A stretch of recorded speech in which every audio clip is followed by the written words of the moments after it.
Okay, welcome. So in this video, what we're going to do is talk about the macroeconomy post 2008 all the way up until the current period.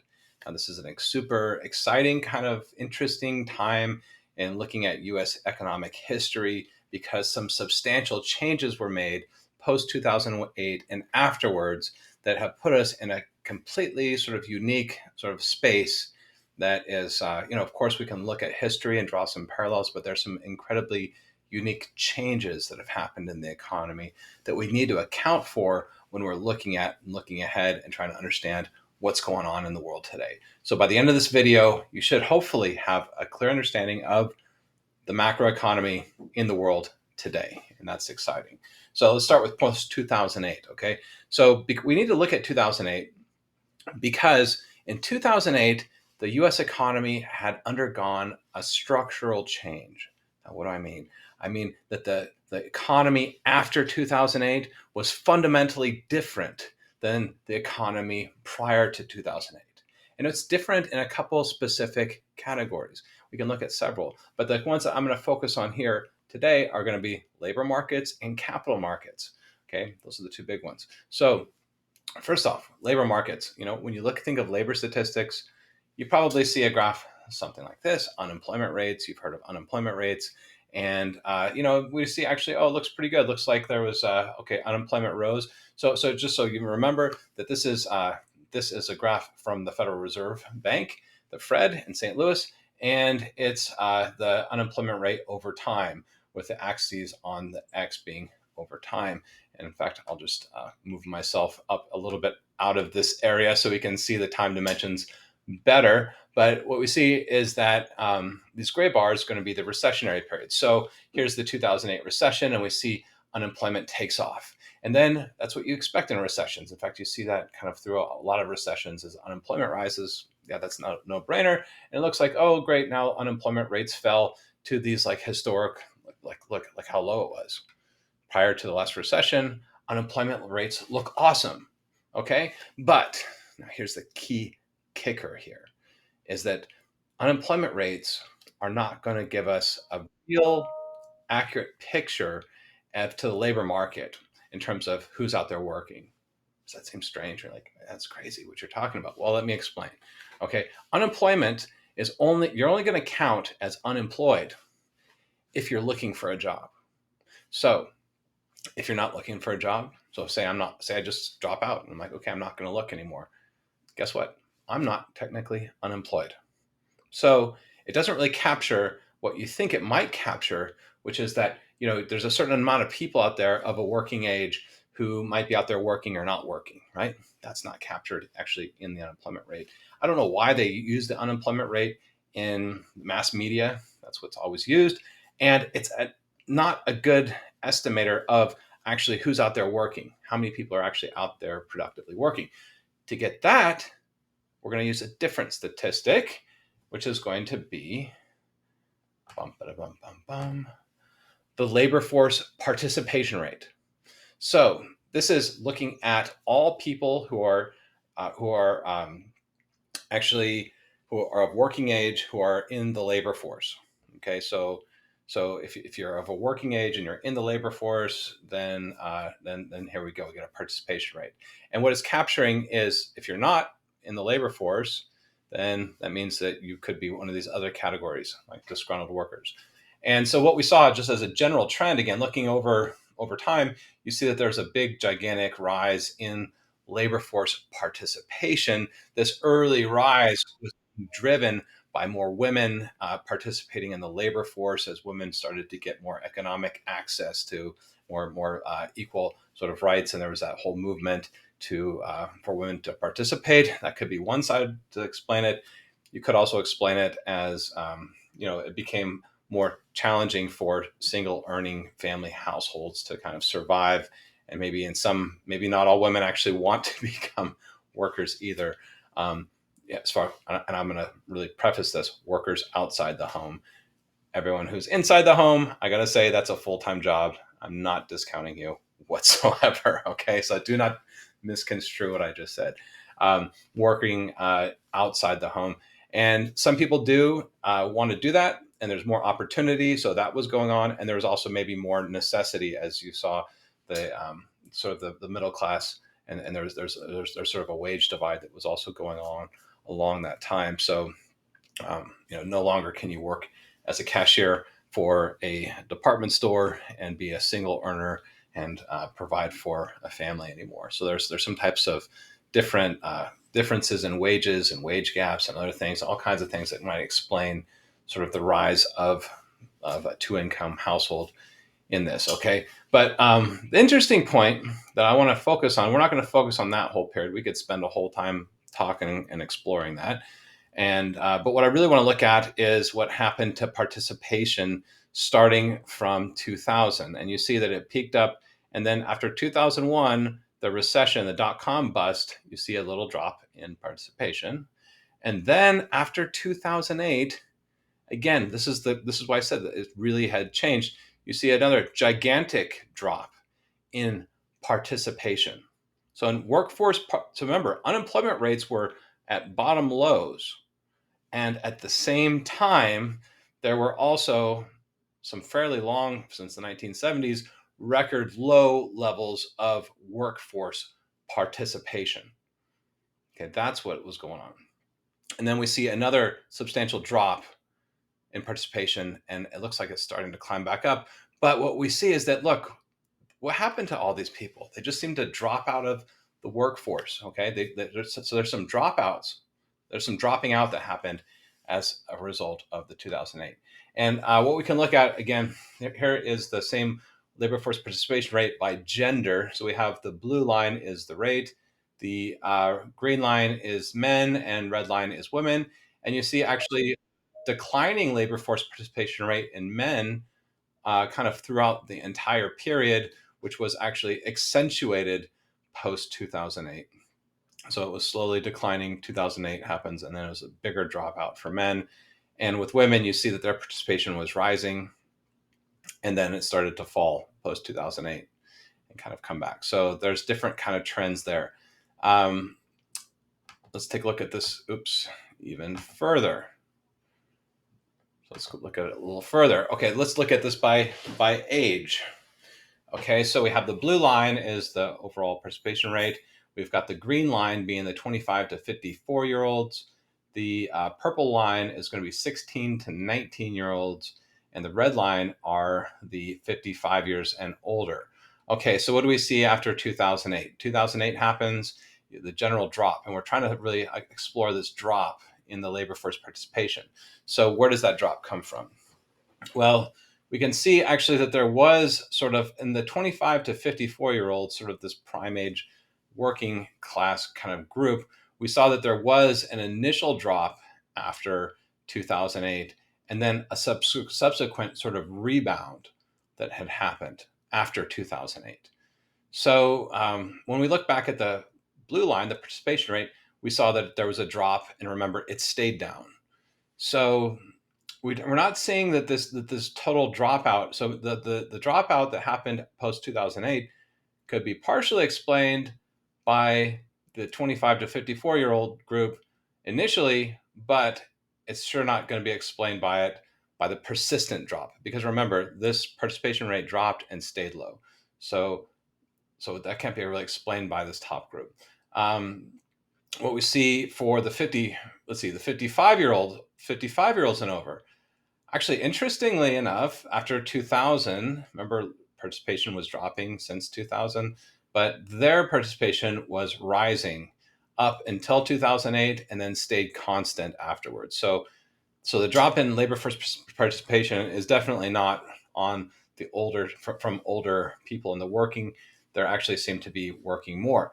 Where you do actually see a lot of dropout happening is actually in the youth. So the 16 to 19-year-olds, they're dropping. And also, you should see there's an age gap in this. 16 to 19, I got 19 to 25. So there's if you're 20 to 24, you're not in this graph, except for in the overall category. So, but the 16 to 19-year-olds, we see that the youth, there was dropping out, and then it's never come back. So it seems to me that actually a good chunk of what we saw in terms of the changes in the labor force that we're seeing after 2008, a lot of it actually is on the younger side of the distribution. That's what I'm seeing here. I think that's kind of interesting and it's something to kind of explore. But the main point, again, is that labor force participation in whole definitely had dropped. Okay. And yet, also, remember, unemployment rates were low, but so was the actual participation rate, which is kind of interesting. Okay. Another thing happened after 2008. So this is the 10-year interest rate. And, we see that we saw the trend before. It had peaked up in the early 80s and then slowly just kind of declined all the way down. Boom, boom, boom, boom, boom. Here's 2008. And actually, this is the real interest rate. Okay, so what is the real? The real interest rate is the nominal rate, which is the rate that is actually on the 10-year note, minus the rate of inflation. That's the real rate. So what we saw is that in 2008, we were already down around 1%. That's incredibly low. And then after 2008, it had actually dropped down to negative, okay, a negative real interest rate, which is super crazy. But in all practical purposes, the point of what I'm showing you is that interest rates had reached the zero bound post 2008. There's the zero bound on interest rates. We were at effectively a zero bound. Okay. If you're paying a fractional marginal percentage, that's just, you might as well be at zero. So the point being is that, look, when interest rates were up at around 7% in the 1980s, there actually was some type of scope for policymakers to play with interest rates in order to try to stimulate the economy. Okay. And then after 2008 in the financial markets, and as far as the policy space, there's just no way to drop interest rates because you're already at a zero bound, and that happened post 2008. Okay, so that was one thing going on. The big look at this graph. This graph is crazy. Okay, so this is showing you one of the big, gigantic changes post 2008, which we see in reserves. So says reserves on depository institutions. So what is a reserve? So for all practical purposes, you can think of a reserve as just cash in the bank. You can think about it like that. But reserves basically, yeah. So you just conceptually think about it as cash in the bank. I won't go into a very formal, explanation of U.S. banking. Feel free to look it up, but just think of cash in the vault. Okay, so basically, they're not. Banks lend out a lot of money too, so and they also hold some money in reserve. They hold it in cash, and I say cash in the vault. A lot of it's just digital, but it doesn't matter. Just think of cash in the vault. Okay. What is this graph showing you? It's not showing, actually, reserves were not zero in 2000. You see that they were just fractionally above zero compared to post 2008. Actually, banks were required by law to hold money in reserve at a certain fraction of their deposits. Okay, that was actually in law. And so, why were reserves so low? Why? Because banks were willing to make loans. They were taking that money in the bank and they were putting it out into the economy in the form of loans, and they're pushing it out there, and they got it out. They got it working. Okay. So that's how banks make money. Banks make money by lending money out. Okay. So they're incentivized to lend. And there were, the lending mechanism of the bank was working in a fundamentally efficient sort of way prior to 2008 because banks were willing to take all of that liquidity and put it into the hands of investment. What do I mean by investment? I mean real investment. I'm not talking about stock market. Investment is actually the creation of capital. Capital being buildings, machines, these furnitures, these things in the production process that stick around. They don't just evaporate like materials do, or they don't just go home when the labor is off.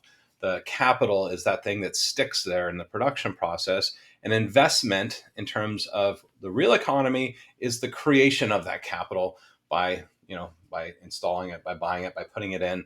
That's investment. Once they go build a factory, that's investment. That's real investment, and that's what we're talking about.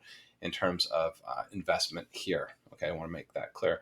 So banks are just not putting that money out into loans. Those loans are not going out there, and reserves start piling up like crazy post 2008. Okay, and at the same time, this is right when Bernanke, there's this quantitative easing that was this large, scale purchase of assets. But prior to 2008 too, we had the Federal Reserve buying and selling treasuries, primarily as the way to get money out and to hold money back in. And then post 2008, actually, we see that the Federal Reserve starts buying all kinds of asset classes from basically any asset class. Almost seems like is fair game for them to go buy and actually push money out or pull it in.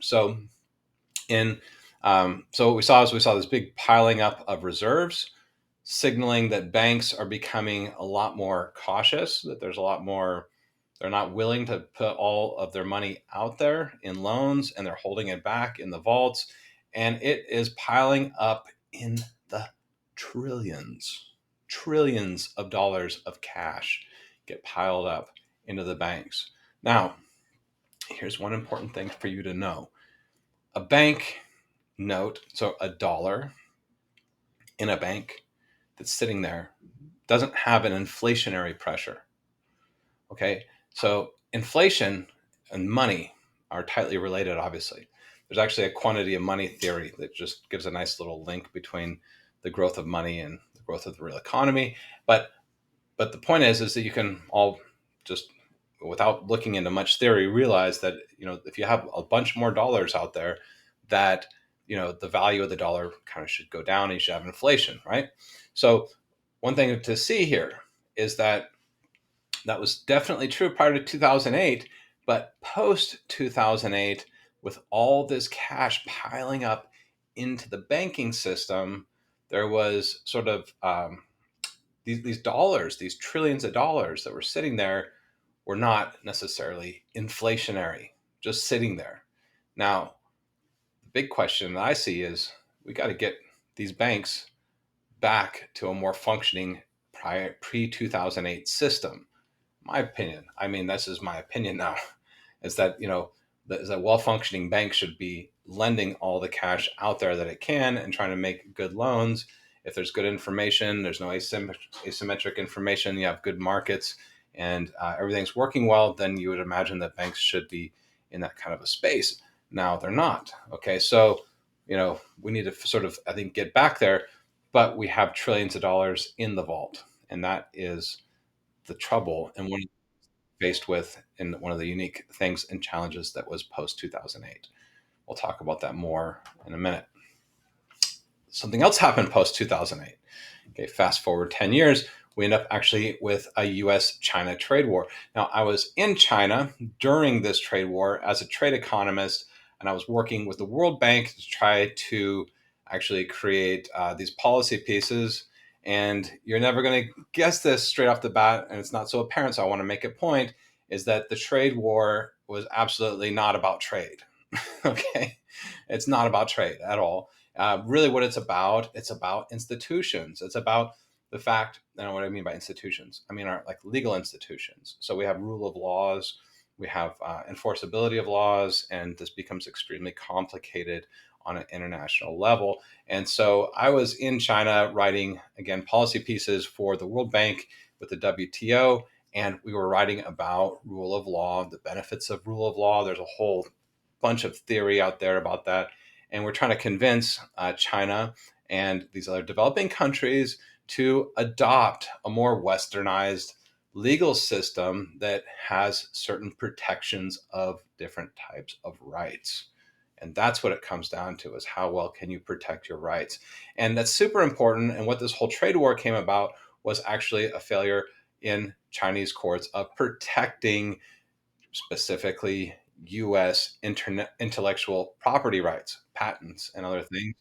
They're stealing patents, stealing all kinds of stuff, stealing technologies, and we're getting fleeced out of things. And there's nothing that was really being done about it. Nothing could be done about it. And so eventually there was a sort of a rising in China of a realization that, hey, guess what? They're not westernizing, guys. They're not going to do it. They're just not going to do it. And at the same time, they are becoming a global superpower. And at the same time, they have Belt and Road initiatives, which are meant to actually push their investment arms out into the developing world to try to promote their institutions. And we had this institutional sort of fighting that's actually still going on, and that's actually still very much real sort of struggle in the world of things that's happening today. But it became sort of really at head during this launch of this U.S.-China trade war, which was really an institutional war about intellectual property, which is really just so how do you defend intellectual property? You have to have the right court systems that actually uh, you can sort of enforce your property rights, enforce your rights. That's what's going on. Okay, that's why we had a trade war that kicks off, puts the world actually in kind of some disarray. So initially, we have Europe on one side. They're kind of caught between us. They've got our Western heritage, our histories. At the same time, China's like, then there's other things like which way should we go? There's a lot of sort of ambiguity, and there's still different parts of Europe that would maybe align one way or another. Now, this war in Ukraine, I got to say, has helped make that point clear that actually Europe needs to sort of keep in line and keep sides with some of our Western partners. Our Western partner alliances actually are meaningful, and so there's a lot of different geopolitics going on. But in the U.S.-China trade war, that didn't just stop in China and the U.S. That actually spilled throughout the entire world, and that was going on. So there's a history here. I've studied some of this in more detail, but I'd say go look into it. I'm not going to talk about it in depth. The points about the trade war, I think, again, have the more interesting points are actually the points that have nothing to do with trade itself. Um, so we had the trade war, and then we were coming up. We didn't know it. We didn't know what COVID was. We had no idea that what we were going to step into. But there's an interesting little thing I found here is that prior to COVID, we actually had some looming recessionary winds. There's some looming, like there's some indicators that recession is coming actually before COVID hit, and I'll show those to you because this was kind of interesting. So one thing I wanted to show you is that this is real. This is real gross private domestic investment. Again, investment being creation of capital, not stock market investment. This is real investment. And what you see is if you look at the recessions, these bars, that before the recessions, you will see that there's typically these drops in investment, drops in investment. You read about this a lot in your book from our readings. There's these drops in investment. And then look at the COVID sort of recession, the skinny one we had here. But look, prior, actually before COVID was even known about, there was dropping investment. Okay, so investments were actually falling prior to COVID even being known. That was interesting for me to see. And the second thing I saw, this is what's called the yield curve. So the yield curve is the yields plotted over maturities. So we would expect securities of longer maturities to get paid higher yields. That's typically true. So this is the 10-year constant maturity minus the 2-year constant maturity. You'd expect the 10-year to have a higher yield and then the 2, so you'd expect the difference to be positive. And that's what it normally is. You see, it's always normally positive, except before recessions. So every recession going all the way back, has had a negative yield curve that came right before it. And this one, you can't really zoom in, but it actually did dip down, and it was actually negative right before the COVID actually came out. We actually had an inverting yield curve. Now, why does it happen? That has to do with actually people's expectations a lot. People are expecting there's a pessimism that is starting to creep into some markets. Now, these things we're getting in, and you don't typically see these on Wall Street or Main Street or a lot of things, except for if you're really following it close. So, and now you can see, look at how yield curves are going. This is crazy. They're super negative, which is very much similar to what we had in the 1970s. And we're going to get here. Okay, so we're going to get there. Why do we have such a negative curve, and what do we think this all means? Actually, yeah, there's huge signs that we've got a recession coming. There's currently, now we're in 2023, but prior in 2019 we had declining investment, and we also had an inverted yield curve going on. That's what we had going on. So let me just go click. Where are we at now? Make sure. Okay, yield curve. I did want to talk about the public debt, but I want to talk about that, I think, a little bit later. What I want to show you is the COVID response. Okay, so this was one of the things that happened in COVID that was most shocking to me as an economist. So this graph right here is the most shocking economic graph I've ever seen in macroeconomics, which is the money supply. So if we look at the money supply over time, it looks very much stable, almost like a straight line. And the reason for that is because we wanted our money supply, we wanted the value of our dollar to be stable. The US dollar is the most widely held asset in the world as of today, and that's declining. Well, why is it declining? Well, we'll talk about that in just a minute. But how did it get to be that way? Well, there's Bretton Woods, there's all sorts of things in the historical context I'm not going to go into. But long story short, we have the US dollar has been the most stable asset in the world.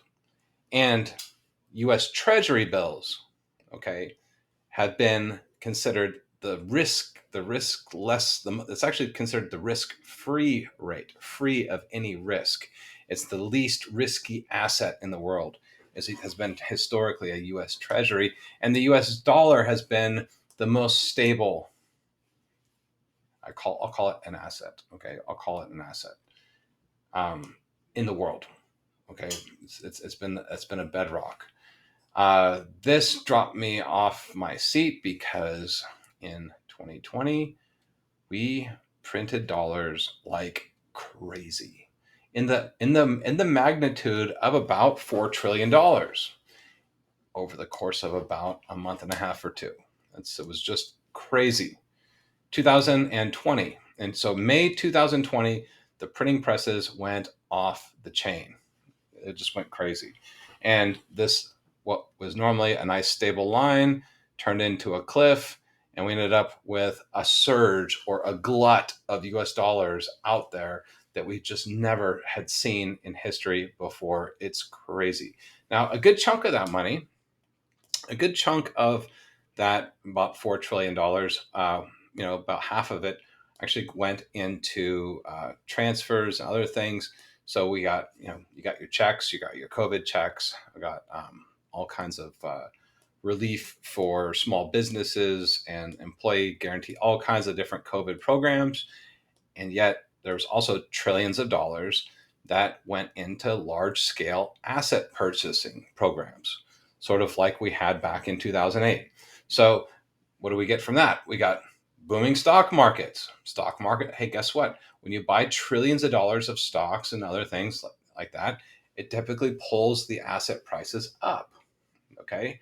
So we had this sort of bubble that was created, in a sense, by a surge of COVID money coming in. I'll call it COVID money. I do want to say real clearly that 2020 also happened to be an election year. And what you see typically in a lot of election years is these politicians want to get reelected.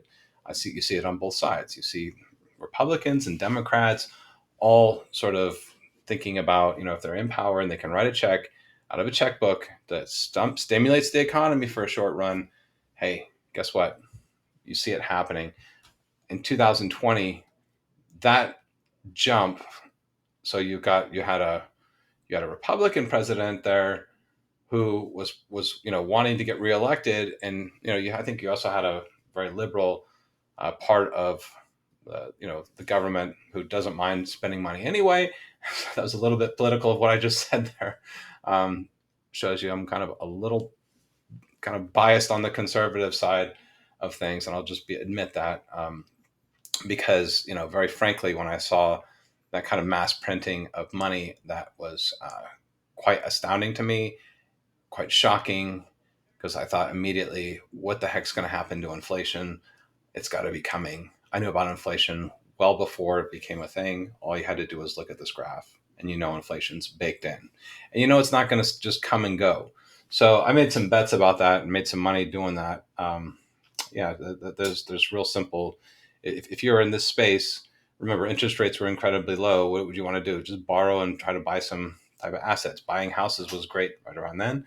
Um, that was the move. And we can see that's trying to shrink back down. We'll talk about what's going on there. Oops, did not want to go and look at the graph. So look what happened to the reserves. Printed trillions of dollars. Reserves, so they went from 1.7 or something all the way up to, they jumped up by trillions of dollars too. So what happened was, and happens all in May, you see this gigantic piling up of reserves in the system. Again, reserves, when it's just cash in the vault, it's not going to be inflationary. So all that money that got printed didn't just cause like an immediate inflationary response, but it wasn't very far in the past. So look at this. This is going to be the reserves in depository institutions. I'll pull myself over here. And this is actually looking at, so I've got reserves of depository institutions in blue, and the axis is going to be on the left. And then I've got the percentage change in the consumer price index, which is a measure of inflation. Inflation is the percentage change in prices. So that's going to be measured off on the right. And this is in quarters. So this is quarterly inflation, which is why you see it kind of top out just above 2. But that was 2% per quarter. Remember, the target's 2% per year, not per quarter. 2%, some change per quarter turns out to be about 9%. To make that calculation, that would be 1.02 to the power of 4, and then take that number and minus 1. And then that's going to be your inflation. That'd be how much actually you had for the yearly.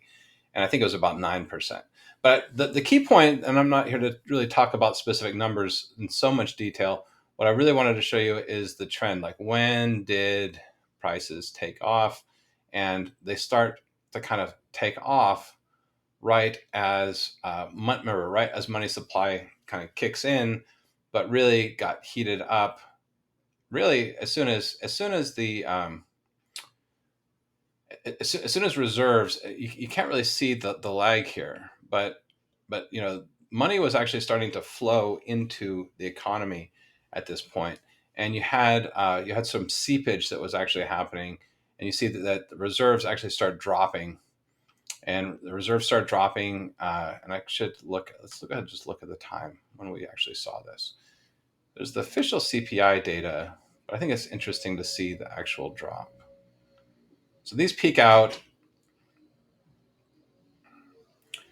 Reserves peak out September of 21, October 21, and then by December 21, they're dropping. Okay, they're dropping, and the key thing that we see, and that's really interesting. So when inflation actually became a thing in the news, right in 21. Actually, that's when they're kind of wondering about it. In late 2021. Everyone was sitting there kicking around wondering about it, but by 2022, that's when it sort of became more apparent. Interestingly enough, you see that it's showing. So these CPI numbers are showing that they've dropped since. I'm just curious about this data too. We can look at different price indexes. So to say that the inflation has dropped does not mean prices have gone down, it means the rate of increase has slowed.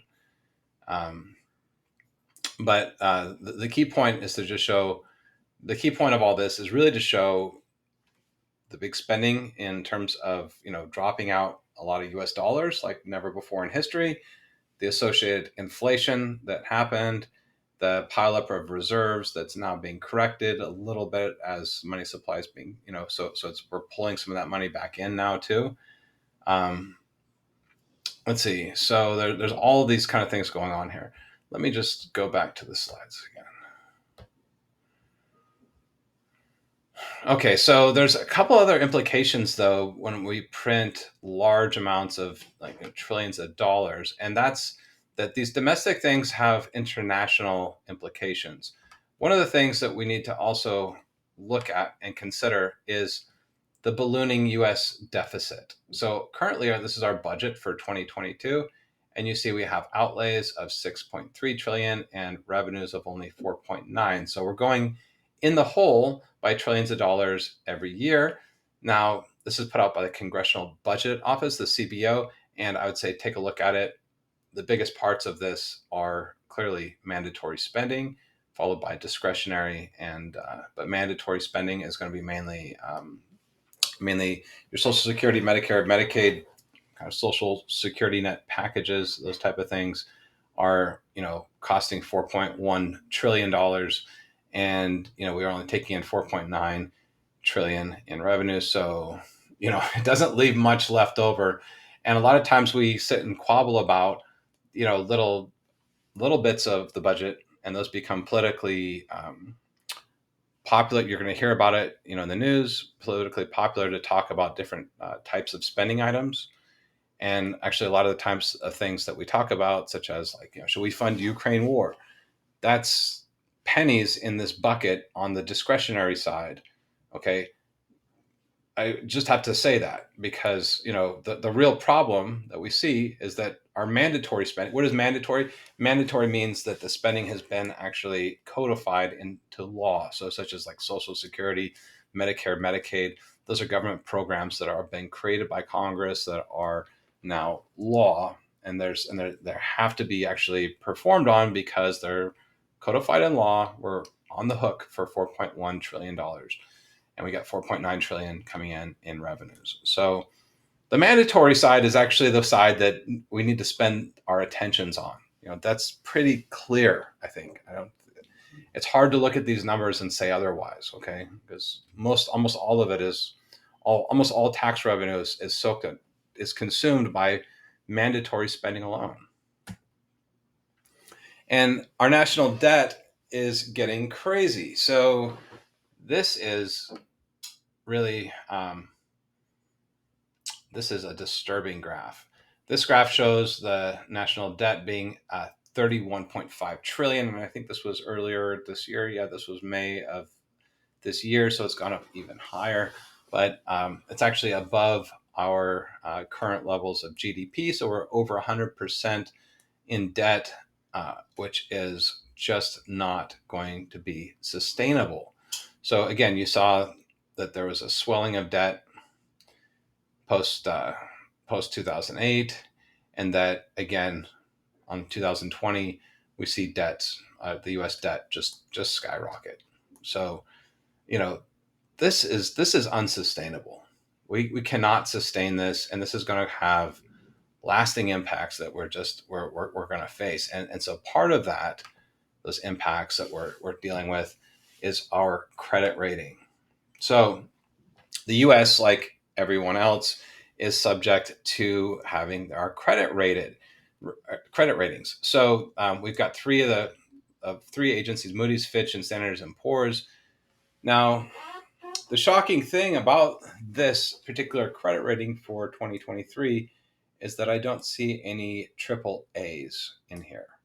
Now, we used to be, like I said, the U.S. was the most risk-free, and especially sovereign debt was the most risk-free asset that's considered risk-free, had triple A ratings by all of these folks here. So we had triple A ratings, and what happened? Why did we drop triple A ratings?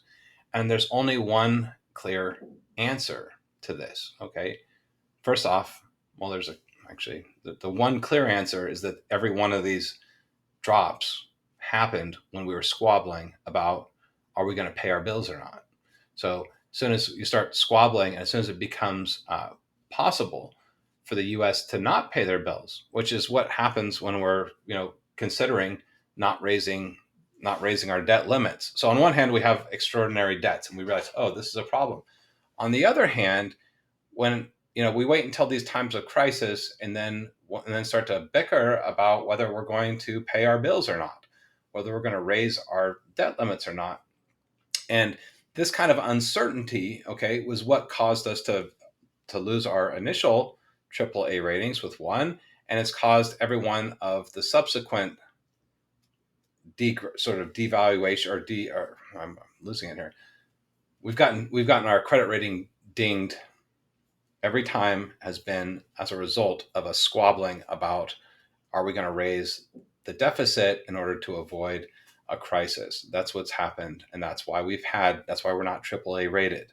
Okay, so we need to get our politicians in check. Okay, they need to figure these things out before it's time to actually write the check and make sure that we don't default on different obligations.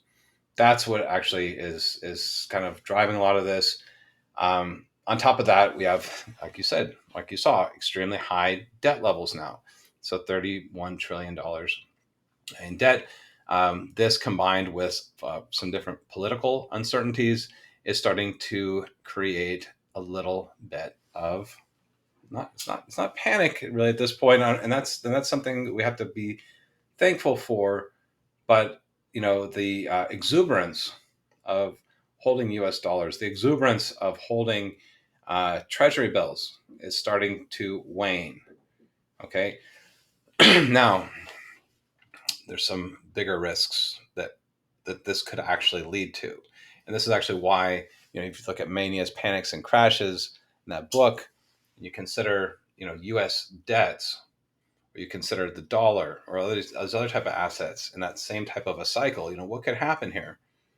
What could happen if we're squabbling about shutting down or staying open, and all of a sudden this starts to shock confidences a little too much? Okay, what if we shock confidences a little too much? What could happen? That's a scary idea. Okay, and no American politician should be willing. Zero American politicians should be willing to put that on the line. Okay, because once we lose that kind of credibility, okay, the type what I'm going to show you out next is the big risks that we face if we lose credibility. The first is that most U.S. dollars are actually held outside of our country, or at least a good gigantic proportion of them. So this is, look at this. We have U.S. currency outstanding, the dotted line on the right axis, and again you see the swell of money that was being printed. This is kind of a smooth line, but you see that gigantic swell that happened in 2020 of quite a bit in just cash. Now you might actually stop and say, well, wait a second. You said 4 trillion, and I'm only seeing, maybe, what is this? Maybe half a trillion, or maybe a little bit less than that here. So why the jump? Well, actually, when it goes into banks and this is actually U.S. currency outstanding, this is going to just be quite different. So you've got the M2, and this is not the M2, the money supply. This is actually currency, just currency outstanding. Okay, in terms of actual printing, not just sort of money that is sort of created and it is on the books in terms of how it's measured in M2, which is again going to be a little bit different than just straight currency. But without diving into it, I do want to show you that the big point of like, why am I showing all this is actually, look at this. This is the foreign share of U.S. currency, And the foreign share of US currency has been extremely high. I've seen some estimates of this actually being higher than 50%. So I guess it depends on your source. But it's like looks like almost about 50%, which means, so this dotted line, how I'm reading it, is that just about, from based on this graph, about 50% of US dollars are actually being held abroad. Okay, so that's a huge amount of cash. Now, I'd like to put this into some context. Why is this important? Well, because if foreigners lose their confidence in our dollar and start dumping them, then just think about the amount of US dollars that could potentially be released into the system is going to be far greater than any type of printing that we've actually done domestically, because it's effectively doubling of the money supply if everyone dumped it, okay? And we were just left with it. It would be effectively like a doubling of the money supply, which would just put an incredible that now you're talking about the realms of hyperinflation if that were to happen. Okay, so those are the kind of things that we just don't want to see happen, and that's also why printing money as we did in 2020 was reckless. Why? Because it made our dollar unstable. Okay, so because inflation is actually what it means to have an unstable currency. So when you print a bunch of money and then your price of your money starts to fluctuate, that is inherently unstable. And why do foreigners hold it? They hold it because of our stability. So this is incredibly reckless to go printing tons of money and undermine the stability of our US dollar. This is incredibly just dangerous behavior.